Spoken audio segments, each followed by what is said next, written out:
I mean, the record Wow. 99, we could potentially get there. We'll have to wait and see. Oh boy. All right, Yeah. Anthony, thank you for tracking those temps for us. And we know when the weather heats up, sometimes we get more fires and we see more of those. And we're just a few months into 2020, but Fresno Fire has already been keeping busy across the city. And the department is preparing for even more fire risk as we head into summer. Joining us live now this morning is Fresno Fire PIO Shane Brown. And Shane, good morning. Thanks so much for joining us.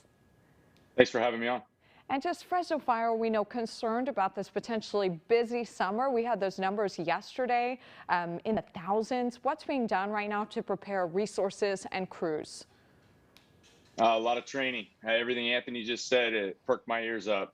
We are already hearing about red flag warnings across the state. It's been since 2014 since that's happened, I believe. We're preparing for an extremely busy season, so a lot of training across the department right now. And we know one of the fires over the weekend was so big. It was an apartment complex. There were many units. It paused medical aid calls. Is there any kind of solution for that? Because we know fire crews respond to medical calls too.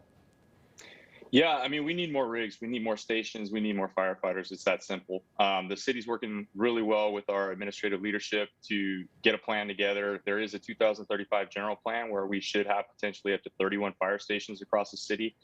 But pretty much what happens is when our resources get drawn down on a large fire of that scale and multiple other emergencies go on at the same time, we're just forced to relocate apparatus to sort of keep them central to be able to respond out to different types of calls.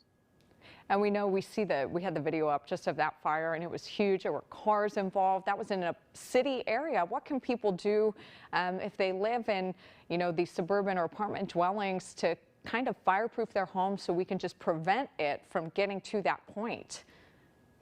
Yeah, in apartments, a couple of the big things would be to routinely check your smoke detectors, make sure they're working, make sure you know where they are.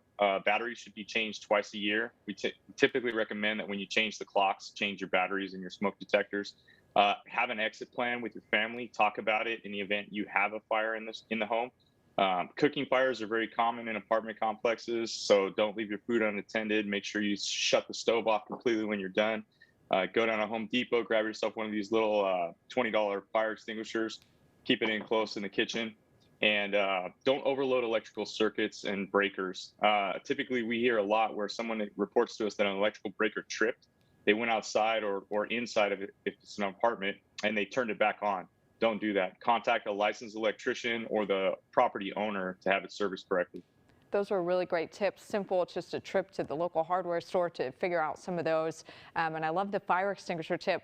Did you have that with you? Did you have a small fire extinguisher?